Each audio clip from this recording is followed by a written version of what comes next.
Olá, um ótimo dia para todos vocês. Mais uma vez, estamos juntos nessa segunda-feira para estudarmos a palavra do Senhor. E eu quero pedir licença para entrar na sua casa, para juntos estudarmos esse livro tão sagrado que é a palavra de Deus. Também convido você a abrir a sua Bíblia no capítulo 20 do livro do profeta Ezequiel e também convido você a participar da pregação do Evangelho. Como você pode participar? Compartilhando essa mensagem nas suas redes sociais. Quando você compartilha, pode ter certeza que o Espírito Santo vai usar esse compartilhamento para que outras pessoas também possam conhecer a palavra do Senhor e assim também ter a oportunidade de aceitar essa mensagem tão poderosa. Vamos a uma oração? Eu convido você nesse momento também a participar da oração. Vamos orar a Deus? Curva a sua fronte onde você está e vamos falar com Deus. Pai, que habita nas alturas dos céus, louvado e exaltado seja o teu santo nome. Pai querido, Pai de amor, mais uma vez estamos juntos para estudarmos a tua palavra. Pedimos humildemente, Senhor Deus, que o Senhor possa estar conosco, nos ensinando, nos instruindo, através do Espírito Santo, para compreendermos a tua palavra e assim colocarmos em prática. Pai querido, Pai de amor, nós queremos orar nesse momento pelos teus filhos que estão acamados nos leitos dos hospitais, pessoas, Senhor Deus, que estão sofrendo, Senhor, e estão clamando pela tua misericórdia, pela cura, Senhor. Ó Deus, nós estamos vivendo num período escuro, negro da raça humana, e nós pedimos, Senhor Deus, a tua unção, para que o Senhor possa nos ajudar, Senhor Deus, a vermos o que nós não estamos enxergando, a ouvirmos aquilo que nós não estamos ouvindo, para compreendermos melhor qual é o tempo que estamos vivendo. Fica conosco, abençoe-nos, Senhor Deus, agora e sempre, em nome de Jesus. Amém. Capítulo 20 do livro do profeta Ezequiel. Agora ele vai falar sobre a responsabilidade nacional. Primeiro nós falamos sobre a responsabilidade individual, no capítulo 18. Depois, ontem, nós falamos sobre a responsabilidade da liderança. E hoje nós vamos falar sobre a responsabilidade nacional, de uma nação. Então, vamos aí, então, ao capítulo 20 do livro do profeta Ezequiel e vamos compreender aqui o que a palavra de Deus quer nos dizer. Capítulo 20, verso 1, diz assim: No 5º mês do 7º ano, aos 10 dias do mês, vieram alguns dos anciãos de Israel para consultar ao Senhor e assentaram-se diante de mim. Ele está dando aqui, queridos, uma data. É interessante, né? Ezequiel, ele vai direto ao ponto. E ele dá aqui uma data para nós, no 5º mês do 7º ano. É provável que nós estejamos falando aqui do ano 591, 590 antes de Cristo. Então, nós estamos falando aqui do reinado do rei Joaquim. E Ezequiel está onde? Ezequiel está na Babilônia, como eu disse para vocês, que ele está lá cativo e ele está agora recebendo alguns dos anciãos de Israel e eles vêm para consultar ao Senhor e assentaram-se diante dele, de Ezequiel. Então veio a minha palavra do Senhor dizendo: Filho do homem, fala aos anciãos de Israel e diga a eles: assim diz o Senhor Deus, acaso vieste consultar-me? Parece que aqui uma pergunta que Deus está falando: acaso vocês querem saber alguma coisa? Acaso vocês estão aqui buscando algumas respostas de algo óbvio, de algo que vocês já sabem? É basicamente isso que o profeta, que Deus está falando para o profeta Ezequiel, para que ele possa transmitir para o povo. Vocês estão buscando resposta de algo que é óbvio, de algo que você já sabe, algo que vocês já sabem, e aí parece que eles estão esquecidos, e Deus, então, vai fazer uma retrospectiva aqui no capítulo 20. Vai falar do passado, vai falar do presente, e vai falar que o futuro está nas mãos do Todo-Poderoso. Então, aqui, no começo, ele vai falar aqui que Deus os escolheu, que Deus os tirou lá da terra do Egito, mas este povo, eles negaram o nome de Deus. Eles falaram que aceitavam, mas negaram o nome desse Deus Todo-Poderoso. E a Bíblia diz que eles se rebelaram contra Deus. Então, a primeira lembrança é das coisas do passado. Ou seja, vocês querem saber de algo? Saibam o que vocês já estão fazendo comigo há muito tempo. Vocês estão profanando o meu nome. Observe que ele vai falar várias vezes. O versículo 9 diz assim: o que fiz, porém, foi por amor do meu nome. Ou seja, Deus teve que colocar um basta. Deus teve que permitir que o juízo caísse sobre aqueles rebeldes, para que o nome dele não fosse profanado entre as outras nações. Ou seja, eles estavam denegrindo o caráter de Deus, estavam manchando a reputação do Deus Todo-Poderoso, queridos. Olha só como que estavam aquele povo no passado. Deus os tira do Egito, Deus os leva para o deserto, para que eles possam aprender mais sobre ele, mas no deserto eles começam a se rebelar, e aí Deus dá os seus estatutos, Deus dá as suas regras, eles falam que vão cumprir, mas eles não cumprem. Nem o sábado expiatório eles cumpriam do jeito que era para ser cumprido. Quando a Bíblia diz aqui, os meus sábados vocês não santificaram, os meus sábados vocês rejeitaram, ele não está falando aqui do sábado da lei moral somente, ele está falando do sábado que era um sábado por ano que tinha a expiação, queridos. Nem o sábado da expiação, nem o sábado da lei moral eles guardavam.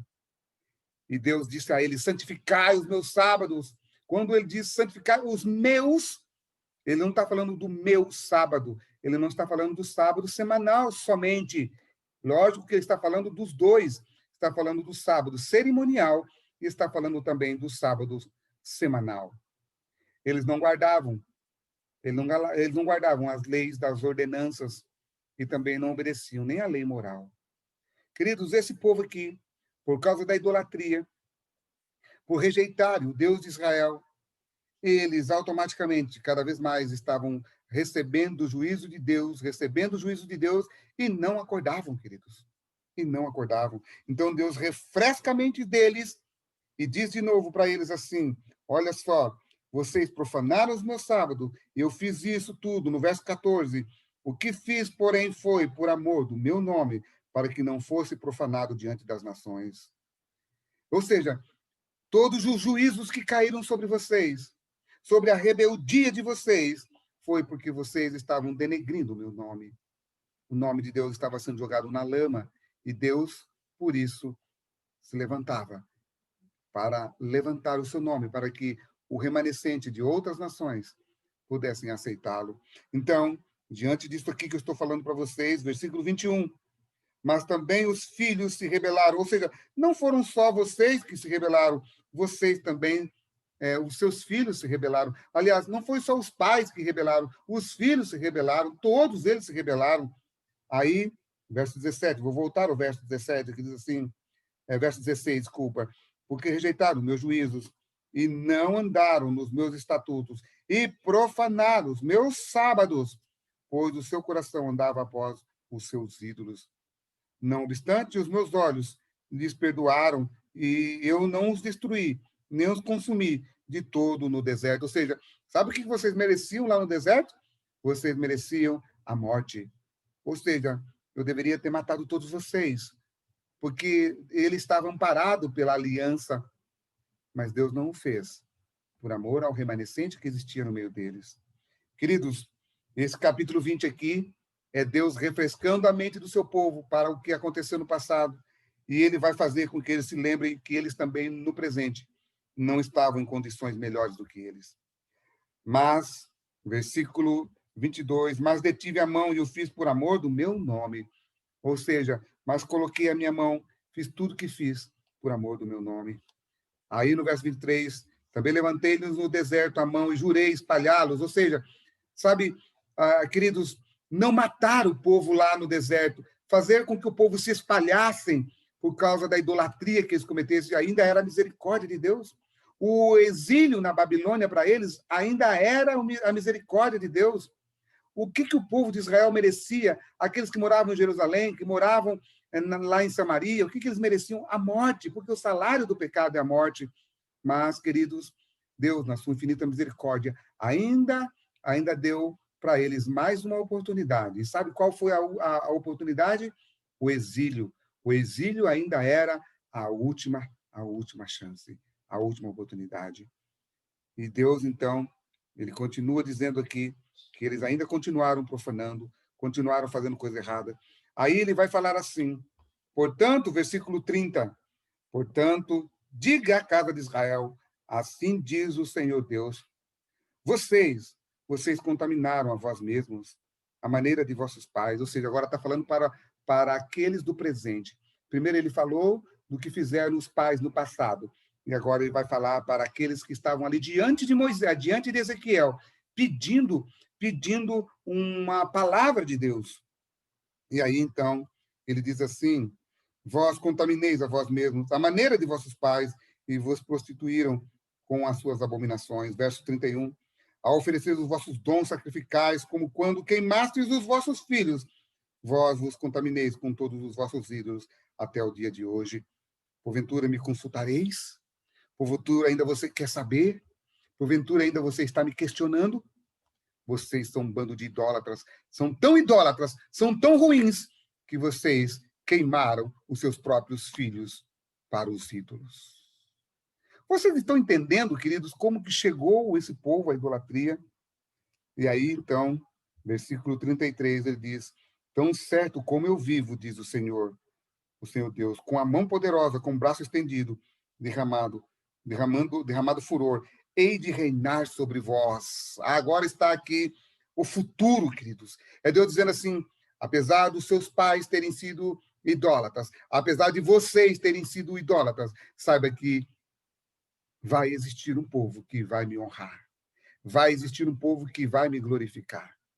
E aí ele continua discorrendo aqui, falando sobre esse povo, e ele vai dizer aqui com palavras maravilhosas, que eu quero ler para vocês. Far-vos-ei passar, verso 37, debaixo do meu cajado, e vos sujeitarei à disciplina da aliança. Ou seja, vai existir um povo que vai ser sujeito à minha aliança. Separarei dentre vós os rebeldes. No meio dos rebeldes, Deus tirou o remanescente.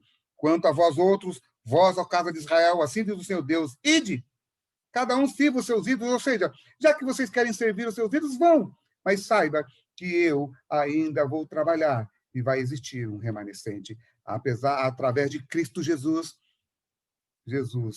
ele é para nós aquele que nos deu uma nova oportunidade. Amigo, deixa eu falar uma coisa para você. Talvez você esteja pensando comigo assim, poxa, essas coisas todas não são para mim. Deus faz esse povo lembrar do passado, lembrar quem eles eram no presente, para que eles pudessem olhar para o futuro, e a única solução no futuro era Jesus Cristo. Para que o seu futuro possa ser promissor, para que você possa saber, conhecer quem é o verdadeiro Deus, o seu presente hoje tem que ser mudado, querido. É como se ele estivesse falando para eles, olha, vocês querem fazer o que vocês desejam? Querem continuar servindo a ídolos? Podem continuar. Saiba que no futuro vai existir aqueles que vão me adorar. Deixa eu fazer uma pergunta para você. Quem é você hoje no presente? Você é hoje aquele que adora o Deus verdadeiro ou você está indo atrás de ídolos? Ou você está pagando penitências aí, andando a pé, andando com cruz nas costas, andando de joelho, fazendo penitência, adora mais um time de futebol do que a Deus? Quem é você? Então a pergunta é, aquele que você adora hoje, ele poderá dar para você um futuro de paz, de bênção, ou pode te dar para você um futuro de destruição? Reflita nisso hoje. E que Deus te abençoe e te guarde. E que você tenha um ótimo dia, refletindo na palavra do Senhor. Amém.